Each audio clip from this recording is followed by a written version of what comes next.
Can everybody hear me okay? Good? Okay, great. Thank you everybody for coming out and hearing me talk early this morning. And let's give a round of applause for everybody that makes BSides possible. So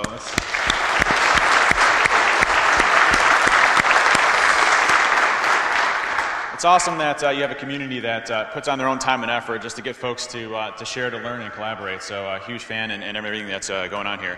But just came from Cleveland, Ohio. I was surprised that there's no snow here. We had like that much snow this morning. And funny story, I was Carlos Perez just joined TrustedSec, and he was over this week, and I had him over for dinner last night over our house. And so the snow was starting to get really bad, and so I have a Tesla, which has autopilot, which does not work in the snow, by the way. But I drove it home with his book bag in the car, and his hotel is about 30 minutes away from my house. I live like in the middle of the country. I don't like being next to people. But you know, I got there and we had dinner and everything, and then I said it was so bad outside, we'd take my wife's SUV and drive home. So I drove home, or drove him home and it was really bad outside. I mean, I couldn't even see the road. I didn't know if I was even on the road or not. I mean, it's an SUV, you can pretty much drive wherever you need to get to your destination. But I got there, and Carlos forgot his bag at my house. So I had to drive a half hour back, and then drive a half hour again, and then half hour back again to get my stuff. So I got back at like midnight, and then I drove at like 5 o'clock this morning to get here. So I'm fresh. I feel good. I showered. So that's most important. But I'm Dave Kennedy. I'm the founder of TrustedSec and Binary Defense. We're located in Cleveland, Ohio. But we have folks all over the country. We specialize in a lot of different areas around security consulting and all that good stuff, but I won't get into any of that. But I've had a great career, and it's a testament to the industry around how many people I've gotten to learn off of and to be able to create cool things like the Social Engineer Toolkit or Unicorn or a lot of the other ones. One of the ones hopefully I can demo and move it over to my other computer here would be Trevor C2. On a few of the other ones, but I've been very fortunate on that side, testified in front of Congress and all that good stuff. I help on the Mr. Robot TV show, so if you saw some of the episodes, that last season was really neat. They actually mentioned my name. Elliot was trying to get his way out of the building, and they said, "Oh, I'm Dave Kennedy, I work in sales or whatever," and that was kind of cool. And I've also been in a rap video, which is really weird. I had never thought I'd be in a rap video before. More of like a heavy metal grunge type person, and I literally, most awkward situation I've probably ever been in my life. There was like dancers everywhere, and I'm sitting there typing on a keyboard. So, but hey, life experiences, and you kind of go through them. So what I'm talking to you about today is what I get to see going into different customers. I've been doing red teaming and penetration testing and research for a long time, and it's interesting to see. If I would have did a talk 5 years ago, I would have said that the industry isn't getting better, that I use the same techniques that I use every single day that I used 10 years ago to get into computers. I would say that MS-0806.7 is still everywhere, and that social engineering is one of the easiest attack vectors to get into infrastructure. And I would say that it's trivial for me. It takes me minutes to get into a company versus some other things. But what I can say is doing assessments over the past year, I've seen so much progress in the information security space around the blue team, around defense. And why? And I started looking at like why that was. And what's interesting is a lot of the red teamers are sharing what they're doing. And it's amazing to see the collaboration between red and blue and understanding what we do as attackers. I'm just as guilty of this, but I used to go into companies, blow them up, write a report, and it would be a 200-page report of how I destroyed them and got lateral movement into infrastructure and got access to all their sensitive data. And then I'd hand them this report, and I'd say, hey, good luck, and I'd walk away as the consultant does, and then, high-five each other, and then next year I'd come in and do the same thing again. And what we're finding is that, you had a big skill gap in information security when it came to understanding attack patterns. And so you had the blue team that would take this report and fix all the findings, but they wouldn't fix why those findings were there. And so you had these long lineage of issues, and we had everything from funding to buying a bunch of technology that we hoped would solve our gap with people. And that started to change. We started to invest in people and getting them trained and figuring out what the best methods are for stopping attacks. And it's been amazing to see over this last year. I've seen a huge increase that I've never seen before in the industry when it comes to how hard it is for us to get access into computers. And I can't say anymore that the techniques that I would use 10 years ago are the same techniques that I would use today. Because there's so many different ways that we can get tripped up as attackers now, and people are coming out with more and more ways to get defense in place. It's becoming harder. And that's a great thing. I mean, we love using our cool stuff and the new techniques that we've researched or new ways that we've gotten into access into systems. And now, by the way, it's not everybody. Some ones I still used 10 years ago, or 15, or 20, or 25, or 30.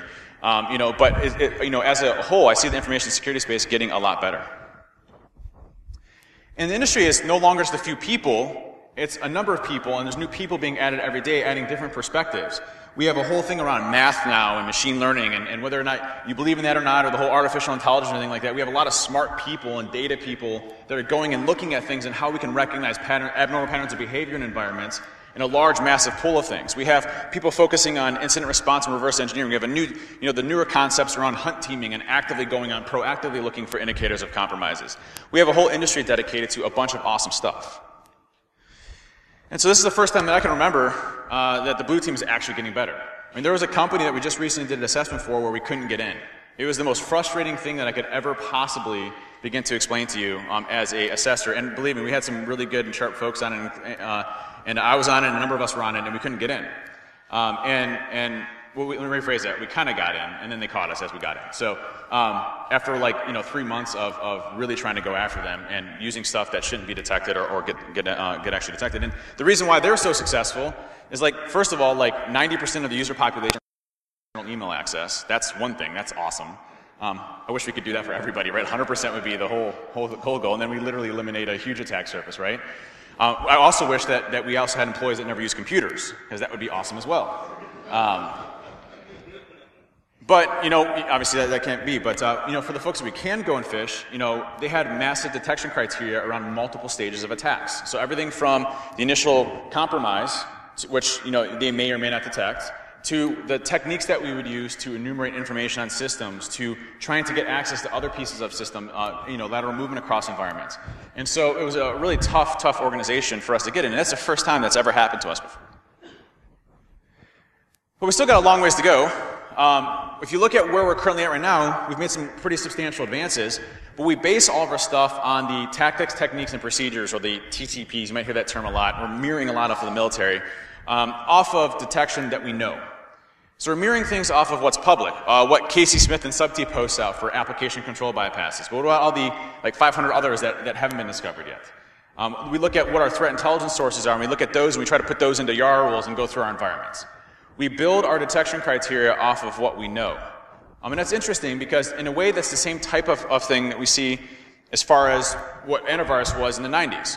We build our detection off of signatures, things that we know. And I'll talk a little bit about some of the tools that we use to go and detect and how easy it is to circumvent some of these.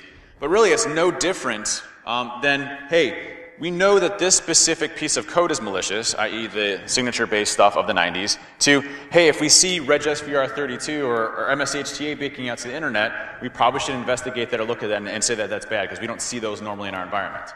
So they're still signatures. They're not behavior. It's not machine learning. Now, we may have things that look at executables and in big data sets and pull those back and say, hey, I can notice that it's not a code-signed application, it has network communication ports. We haven't seen this before in a vast pool of massive data. But in every way, shape, or form, we're still looking at things in a very signature-driven way. And most organizations only know the threat models that they build off of their own open source intelligence or their threat intelligence that they give. So, hey, we have a source from X company that gives us our threat intelligence feeds, and those are the indicators that we use for looking for nation states, which are 2 years old. They're leveraging, some awesome stuff that was published 2 years ago in research anyway, and those are the TTPs that we build most of our technology off of, or most of our detection criteria off of. And it's a balance too. I mean, we're still trying to get log sources. Is anybody here getting all of their logs off of their endpoints? We should have a few hands in here. Is anybody grabbing them? You have a couple? Some of them are like, yeah, I got 2. When it comes to visibility into infrastructure, endpoint logs are one of the most important critical pieces for detection. And so if we're not even looking at that, what are our great indicators? We're going to laugh just if our EDR that we're getting or our antivirus product that's going to do most of it for us. So we have a lot of room to grow. But what's really cool to see is that instead of investment in the people, we used to build it all in the tools and the technology. But that's changing. We're still purchasing, and we're still investing in a lot of the people, but we're arming them with the right tools to go and do things. So, hey, maybe we get a Splunk instance now, even though it costs an insane amount, or maybe we don't have enough, so we're going to go to alternative like Elasticsearch, or hey, maybe we're going to go and do something else in these different areas. But we're investing in the people and training the people to go and do things, and that's an awesome thing to see. But when you look at when we look at from my perspective of what I see, and the reason why most organizations fail, is that the over-reliance on the tools and the technology become a problem. So we hope that our SIM does correlation that equals an alarm. It's our tier 1 SOC analyst, right? And if that doesn't happen, well, hopefully we have other folks looking at behavior in our environments. Maybe we have threat hunters that are going out in the environment looking for things. But they're only as good as their research, right? And how much time do we dedicate to research for our people? It needs to be like 90%. 90% needs to go into research looking for specific things out there to identify what's actually happening. And if you're not investing in the people, you're not going to find a lot of these things. Now, I would rather have a human look at every single PowerShell command that's ever run in our environment, baseline our environment, than I'd rather have a piece of technology look at it. Do you know why? So many different ways to get around detection criteria. Let's just take Carbon Black's watch list. This is not a rip on Carbon Black in any way, shape, or form. There's a lot of pros to that. There's a lot of pros to the other ones as well. You take Carbon Black's watch list. Most people will build watch lists off of known attack patterns. Like, hey, I shouldn't see NS lookup in PowerShell, or I shouldn't see IEX or invoke expression, or I shouldn't see encoded command, right? Do you know how easy those are to get around as far as watch lists are concerned? Instead, why not look at things like, what's the length of the PowerShell command? Or why is PowerShell now communicating out to the internet? Or why is it process injecting into one process to the other? Or why is system.management.automation.dll being called from non-PowerShell processes? Those are things that we should be investigating and looking at from a human perspective to say, hey, this is abnormal. Or, hey, maybe it's legitimate. I actually I was at a customer, and we were doing an exercise to look for indicators, and I found one that was like, oh man, that mirrors Kofter. Everybody familiar with Kofter? It uses like fileless persistent methods through registry modifications. I'll actually show you an example here in a little bit. But it uses MSHTA to read the registry values and then do command and control that way. So you're never dropping files to disk. I saw in one of the logs, I'm like, oh, this is MSHTA. It was evaling a registry. I'm like, hey, you guys got hit with Kofter. Like, no, that's actually our finance application. It goes to HTTP and uses registry evals and MSHTA to go and download off of the internet. I'm like, oh, okay, that was bad. But whatever, you know, but you may have weird things in environments that trigger abnormal patterns of behavior that you want to investigate, but baselining your environment and saying, well, hey, we investigated that, and while this application may be really crummy, and it's, you know, sending domain admin passwords through Telnet, it's a normal business application. So those are things that we can do to baseline our environment, and then the rest of those, deviations of those, like we should know that Exchange sends PowerShell commands out the yin-yang if you have an on-premise Exchange infrastructure. But setting those up to an analyst and saying, hey, okay, that's Exchange, we'll whitelist this in the future, and we'll look for other things that would be baselines in our environment, that's when you start to get some good detection off of humans. We can learn a lot from the tactics, techniques, and procedures that we see out there, but without direct simulations and actually going after organizations and trying to simulate how your detection works and where you can see it. Like a good example is a lot of companies will build detection off of PSexec.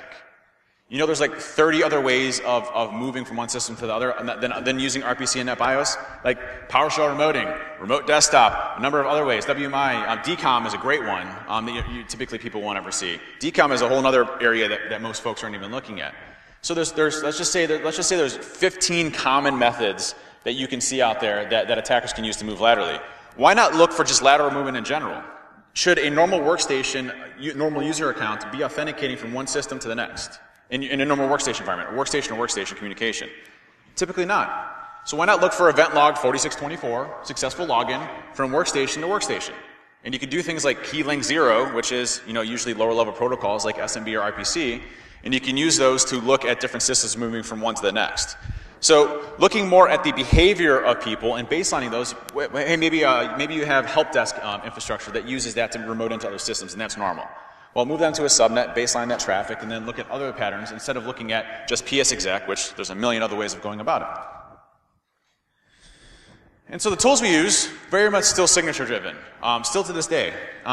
We have a whole research team at TrustedSec, and all we do is find different ways of getting around things like application control bypasses, if you have application whitelisting, or if you have an EDR solution, you know, how do we get around that?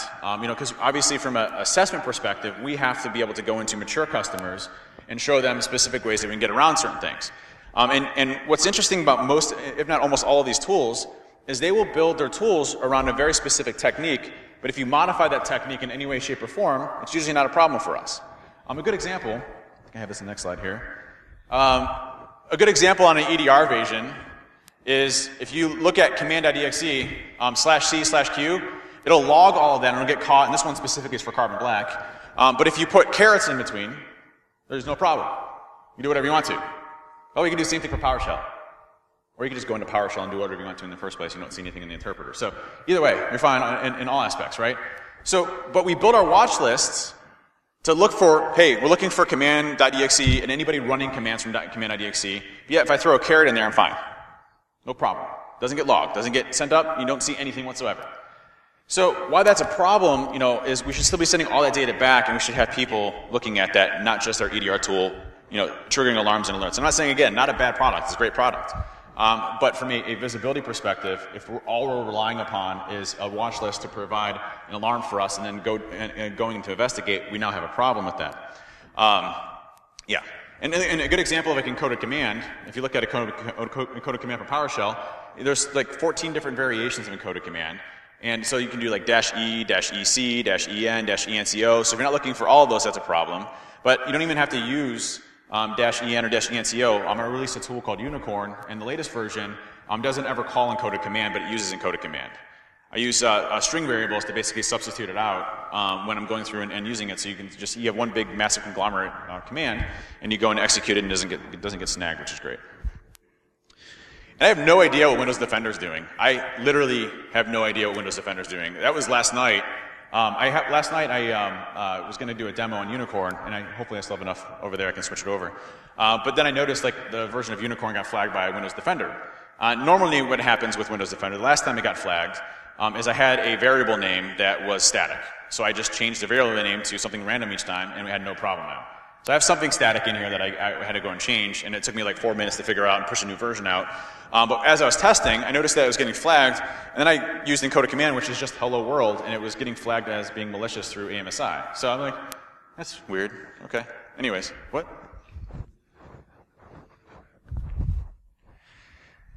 And if you look at certain commands, I mean, some of these are easier to detect. So if you look at this one, this is just going and downloading a MDF file, which is a non-descriptive file type, and it's actually writing it out as a process to app data as th.exe, and then going and running that. So starting that process is that executable.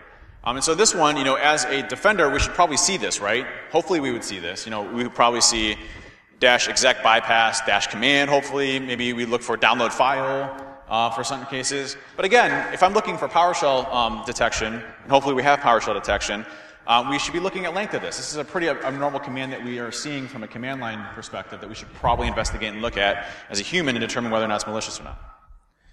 Would you see something like this? This is from DBO from Twitter. He works over at FireEye.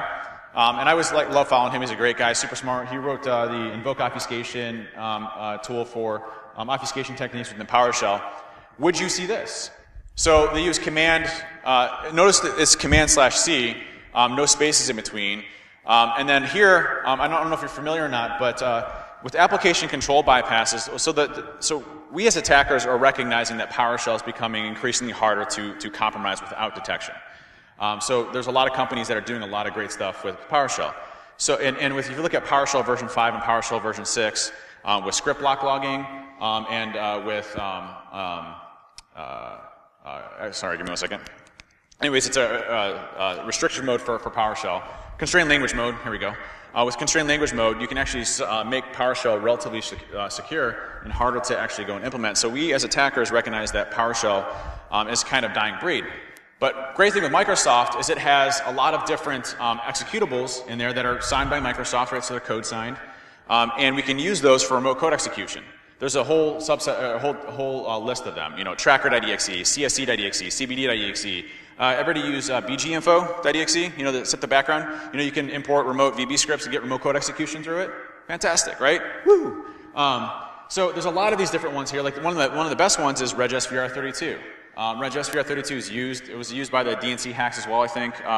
But it has its own built-in browser. It's proxy aware, and you can go and download files directly from the internet and execute them in memory. Whoever thought that was a great idea gets a cookie because it's good for us as attackers. We get remote code execution with proxy aware Microsoft legit signed binaries. There's a whole list of these. Another good one is certutil. So if you look at what's happening here, PowerShell is being called, but it never makes a network communication. It's using certutil. Certutil has a parameter argument called ping, and you can have ping actually go and retrieve code, pull it back down, and execute PowerShell, which is absolutely fantastic, right? For us, right? For us. So certutil, is used for certificate utility. You can go and do things. You can also take a base 64 encoded binary. Like, you have the the begin certificate, end certificate in your certificate. If you just take an executable, convert it to base64, and you have that in a text document with begin certificate, end certificate, it'll actually convert it back to a binary for you as well. So there's so many cool things you can do with certutil and legitimate Windows applications that's out there that's absolutely crazy. But again, these are things that we should be looking for. And here's some more. This is Cofter. This one here is the MSHTA that's calling the specific registry entries and then executing code with wscript.shell. So actually using registry entries itself. So it doesn't actually drop files onto disk. It uses MSHTA. And if you're not familiar with MSHTA, hopefully we all are familiar with MSHTA. But if you're on your web content filtering software, block.hta files, those are high content HTML files you want to do by MIME type. Hopefully you're blocking all those. The only thing that I've ever seen use it is there's a fallback method for AWS that uses HTAs, and that's the only time I think I've ever seen HTAs used in the wild. So you shouldn't have any major issues blocking it.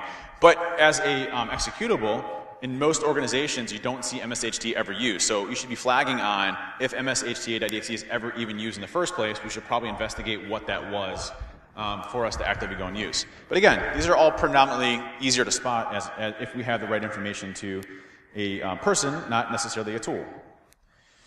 Here's leveraging JavaScript, using JavaScript with MSHTA to go and launch Mimikatz directly into memory without having to execute it somewhere else. So again, more and more techniques and attacks that you can leverage for those types of techniques. So let me see if I can get the demo working here. And I'm going to try.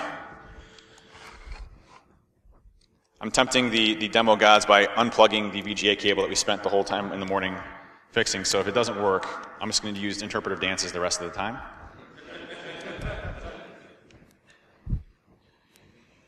So let me display the mute there. I'll move this over.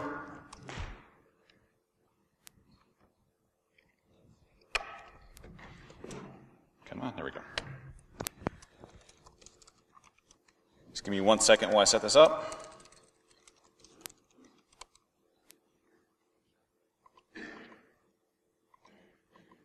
All right. So far, so good.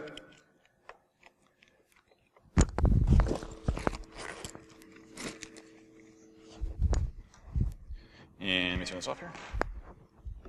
Hey, it worked. Yay. No interpretive dances, sorry everybody. Yeah, I'll do it at the end.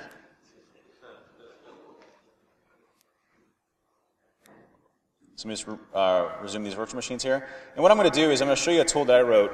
And this is a good example of hard to spot behavior. This is a command and control infrastructure that I wrote, and I actually wrote it on an airplane. I thought I had a cool idea. And what it does is it's called Trevor C2. And what it does is it'll go, and you can give it any website you want to, and it'll clone that website, okay? Or you can import your own or build your own website. It doesn't make a difference.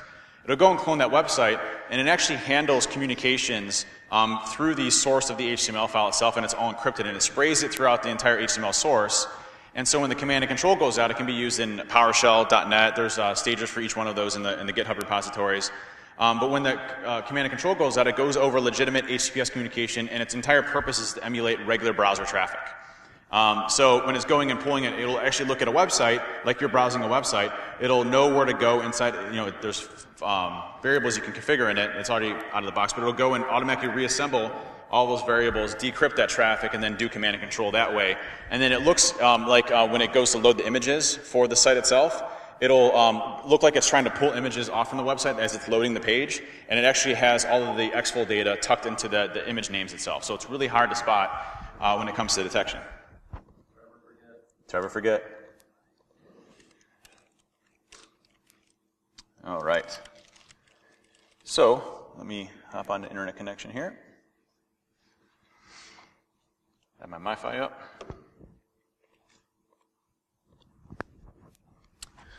And I'll go and run Trevor. Let me make sure I got my IP address.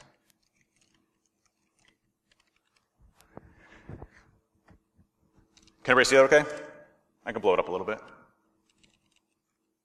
Is that better? All right, 189.130.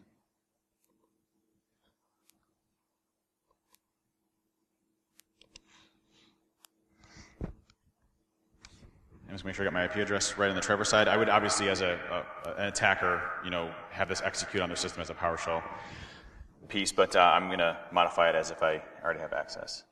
And Alex Williams did the PowerShell version of this. It was really cool. So we'll get that ready. And then let me go through and I'll run Trevor C2. And again, this is all open source, so you can grab it. All right. So what you'll do, and you have to have ASCII art, of course, is we're going to, in the config file within Trevor C2 server, you can give it whatever website you want to go and do. So here I'm just cloning trustedtech.com, but you can clone any website you want to. And so here, what's nice about it is I just added multi-threading support into it. So if you have, let's just say, 50 shells, it'll all come back as different sessions that you can interact with, and it knows how to handle the communications back and forth with it. So once we do that, we're going to go ahead and launch it from here. And this is, there's a Python version, so it's compatible with OS X, Linux, and Windows, and there's a C# version, which I think, Bill, is he here? Sam? Not yet? Bill wrote one that he just said I have to test it out, which will be hopefully uploaded soon. And then there's the PowerShell version, which you can go and run. And it leverages everything with AES 256 encryption, so all the communications are always encrypted over SSL itself. So we'll go ahead and run this. Oh, hang on. I got to turn off execution restriction policies, which is super hard.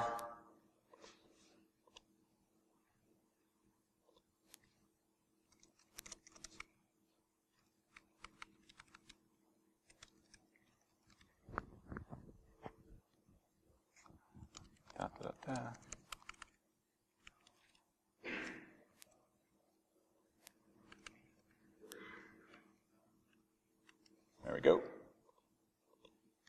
All right. So we see here we get a connection back, and it doesn't require administrator rights to run this. You could always run it through encoded command to get around it, or you could leverage invoke expression, which is probably the easiest. Just have invoke expression pull off of a site and then have it execute. That's usually what I do. So we go into here. We'll see we receive the connection from the specific system. Now, the way that I would typically handle this in a phishing exercise is I would phish a user. I would use something like one-click or HTAs or Java applets or other methods for them to get remote command execution on the system. And then I would just have a one-liner script that would be obfuscated with like invoke expression to go and download this PowerShell file and execute directly into memory so you don't see it. And then we get our connection. And what's great about this is it's proxy aware. So it'll use the built-in .NET libraries to go and actually retrieve the code from the site itself. And then I can just, if you type in help here, you can see you can either list all the shells that you have, so we'll go ahead and hit list. And you can see here I have the first desktop, and I can interact with one. Now, what happens is that the itself and Trevor will inject every command that I run, let's just say it's an ipconfig, it'll inject it randomly throughout the entire HTML source code of that site itself. So every time I'm using it, a whole new version of trustsec.com's cloned website is embedding code directly into it randomly throughout the entire site. And then what happens is there's beacon intervals, and you can randomize those. It uses randomized beacon intervals to go and communicate. It'll go and beacon out to that site, pull those randomized variables down, and then execute them directly into memory. So if I do an ipconfig, it'll take a second because it's got to wait for the beacon interval. We can see here we have full command and control through a HTML source code on a website. Now, how you detect that, I haven't figured out yet. Sorry. And just to show you Unicorn real quick, just to show you the obfuscation on that.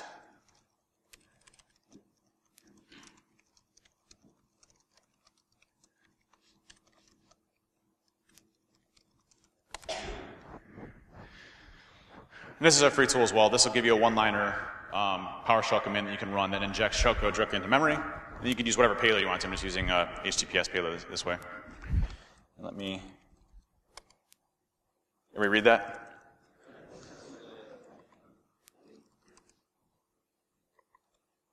So here's what Unicorn looks like. Now notice here, we chunk up everything a bit. We do -W1, which is Windows, the window hidden, -command, and then here we use string variables to then reassemble encoded command down there at the very end.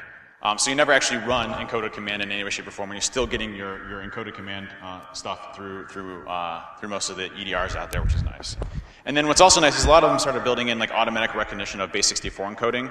So to get around that, all you need to do, not that one, is just split up your base64 encoded strings with pluses, and it gets around those as well for automatic reassembly of base64 encoded strings. So just a heads up on that.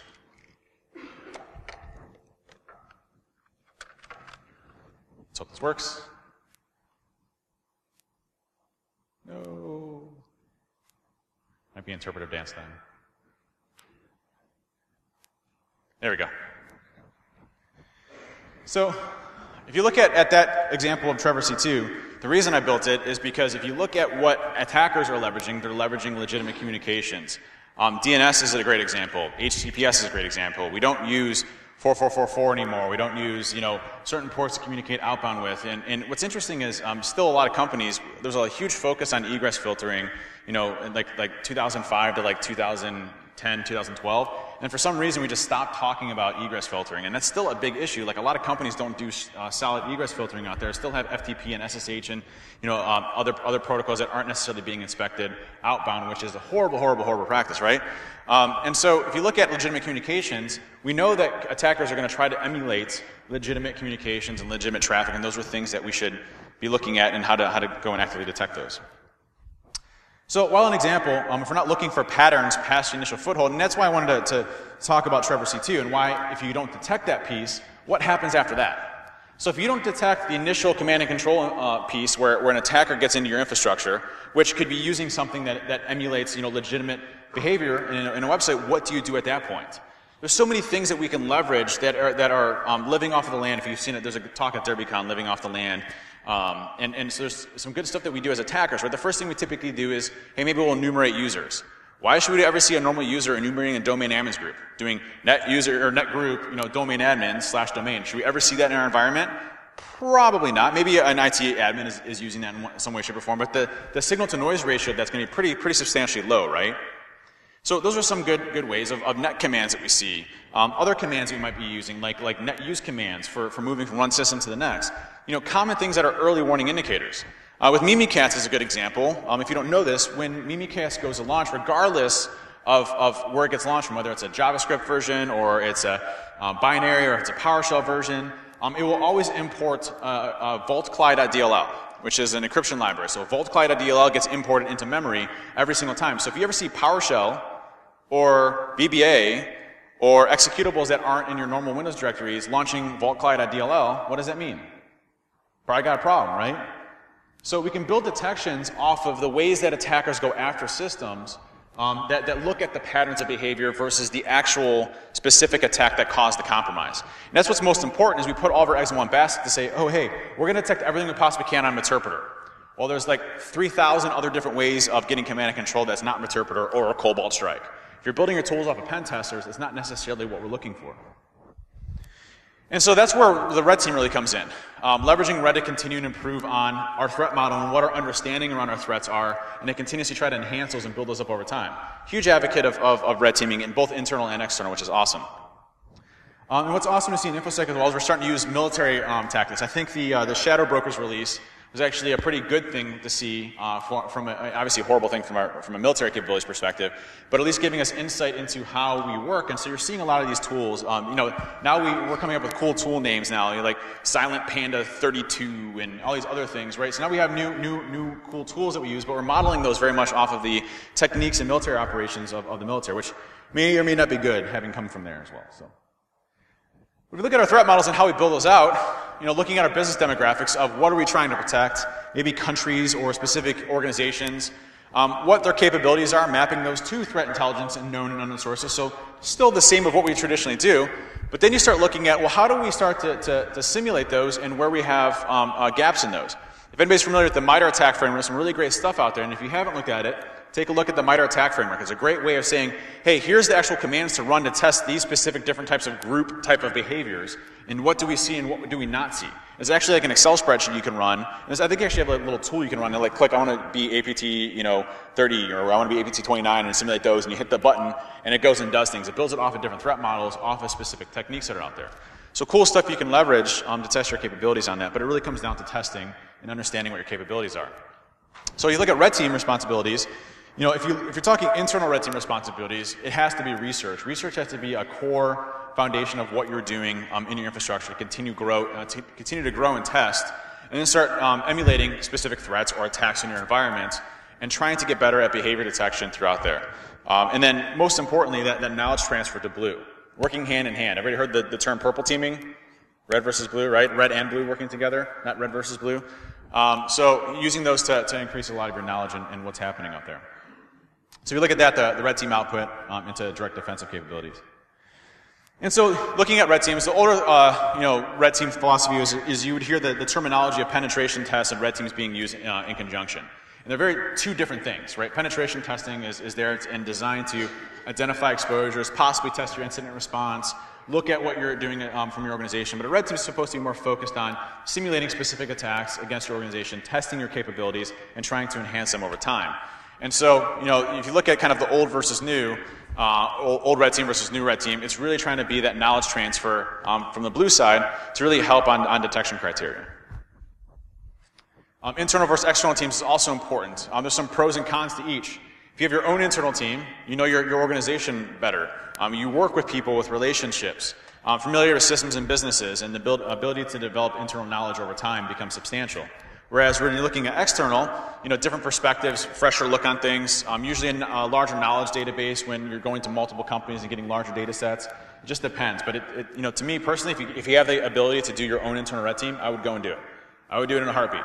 Having internal folks to be able to dedicate to work on building your day-to-day red team capabilities and your blue team capabilities is absolutely huge. And then you always have these once-a-year debates on, is pen testing dead? So now there was a big discussion and a big debate again on Twitter this year. There is every year. And it's revolutionary. Penetration testing is dead. Every year, it's like, hey, I came up with this new topic. Pen testing's dead. And so, you look at this and you say, well, I think as an industry, we're moving forward, and pen testing maybe isn't the same as it was ago or 10 years ago. It's more so on understanding what we can do to get better at what we're doing out there. So far from dead, more like a maturation of actually understanding what capabilities are, what exposures we have, and trying to build more defenses against it. So, when you hear penetration testing's dead, yeah, it was supposed to be dead in 2009, 2005, 2004, before I ever got in the industry, so still there. So I'll wrap up with a couple things here. We are getting better at defense, but there's no question about it. And I see it from customer to customer to customer. And what's great is that, as a assessor, that's not me, hopefully. As an assessor, I have no idea. As an assessor, it keeps our skills sharp when companies are doing everything they possibly can to learn off of our capabilities and how we're doing things. So we have to come up with new techniques all the time, which is awesome. But we still have a very long ways to go. There was a debate on Twitter a long time ago between Jeremiah Grossman, who was at the time the CEO of White Hat, and Egypt, who at the time was at Metasploit and is now at Black Hills. And Jeremiah was saying that it only takes, I don't know what's going on there. It only takes an attacker one system that they didn't know that they had, that an organization or business didn't know that they had. And that's true. There's always systems out there that we didn't know were there. I always make the reference of security would work 100% if we had one security person dedicated to every single person in the company. Then you can sit behind people and be like, no, don't click that. Oh, we got an infection. I have to remove it. And pass it over to Bob next to you. He passes it over, and then it gets reimaged. Like 4 people down, comes back to you, right? It doesn't work like that. So there are always going to be systems and exposures that we have out there. But what Egypt said is well, when you finally get that compromise, the roles reverse, and it only takes one indicator of compromise to detect an attack actually happen. And that's all we're really trying to solve here is that, hey, instead of it being 6 months or a year down the road, maybe we get them in the first 5 minutes, or maybe we don't. Maybe we get them in an hour, or we get them an hour and a half, but it's not 6 months. And that's really what we're trying to do. And it's awesome to watch. Seeing the industry actually go forward and actually get better at detection has been awesome. So here's I always like throwing some stuff at the very ends of these. Some good examples of good detection. If you're not doing ETW, which is event log tracing and pulling those logs off centrally somewhere, I'd heavily recommend it. Sysmon is free. It's from Microsoft. You can go and download and install it. You can do it through root policy and push it through your entire environment with standardized configurations and everything else. And you get those logs, and what it does is it creates a subcategory of your event logs under the Microsoft product line, and then there's event log viewer. With an event log viewer, you can pull those off. And there's some awesome stuff you can do from there. Just with event log, or just with ETW itself, you can detect things like lateral movements. You can see when MSHTA is executed, or if it has network communications. You can see Mimikatz being injected into memory.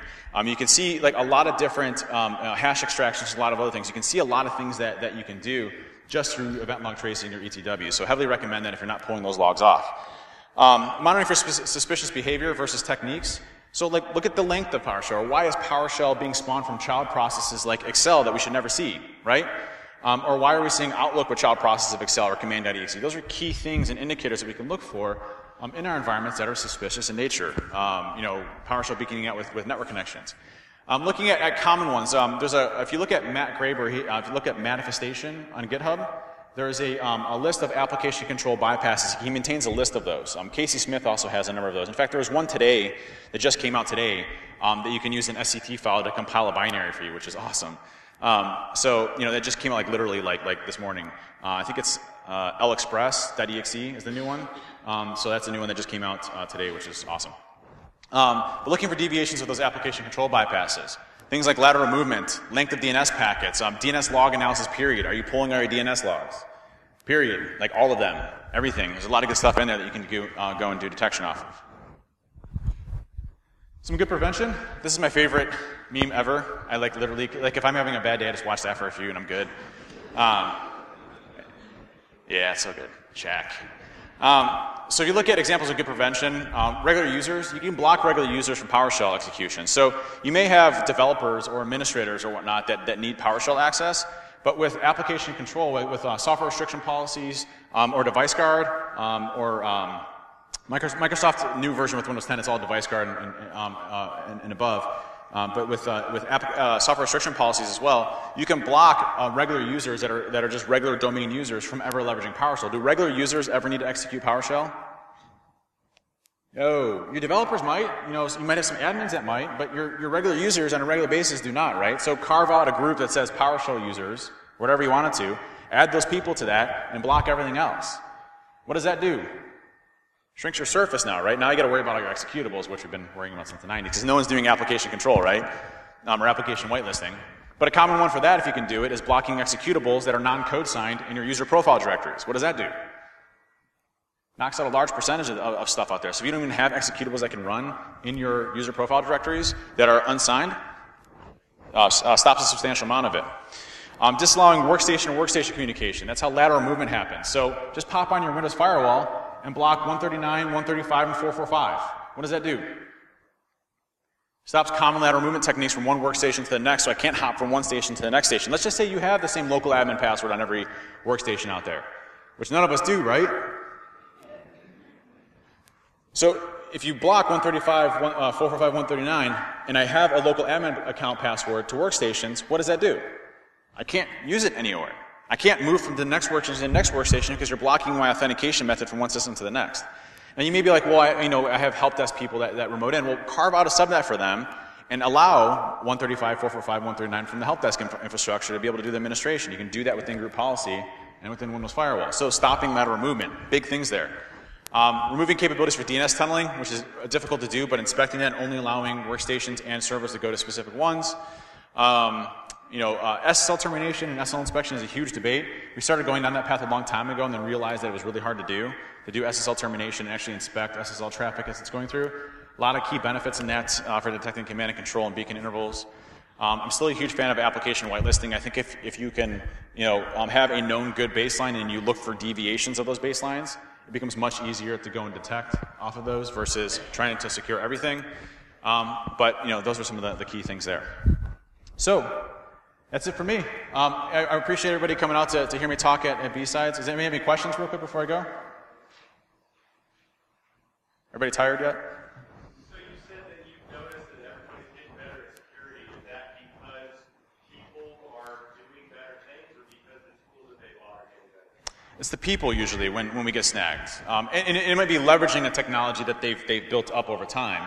But usually it's the people. Technology rarely impacts us. Like, if you look at things like what's being touted as artificial intelligence, it's trivia for us to know that that's possibly there and that we need to get around that beforehand. Or that, hey, when we're getting inspected by a sandbox or virtualization environment, not to detonate in there and to detonate when we get to our destination. Those are things that we know as attackers, and those are the things that we build in as our mechanisms. But it's usually where we get detected is post-exploitation scenarios of once we've gotten through all those barriers of their devices, the people and actually looking at logs and intelligently going through those is usually what snags us, and usually where the good, when I talk about good companies and good practices, it's the people that snag us, not the tools. They have access to tools, right? But they've built those tools into their program, and they use those tools, and they enhance those tools over time.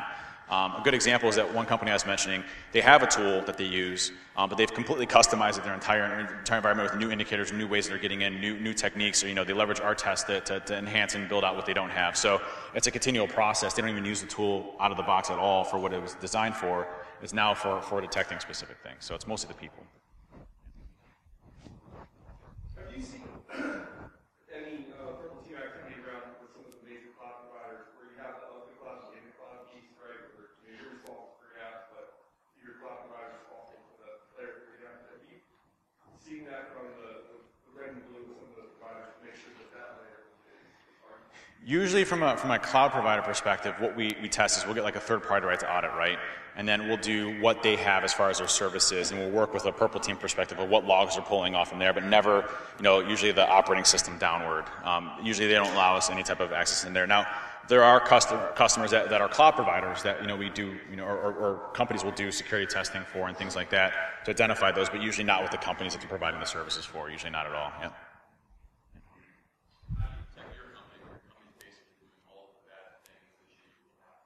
Yeah, that's a great question. So how do I protect my company when we're doing all the things that we look for?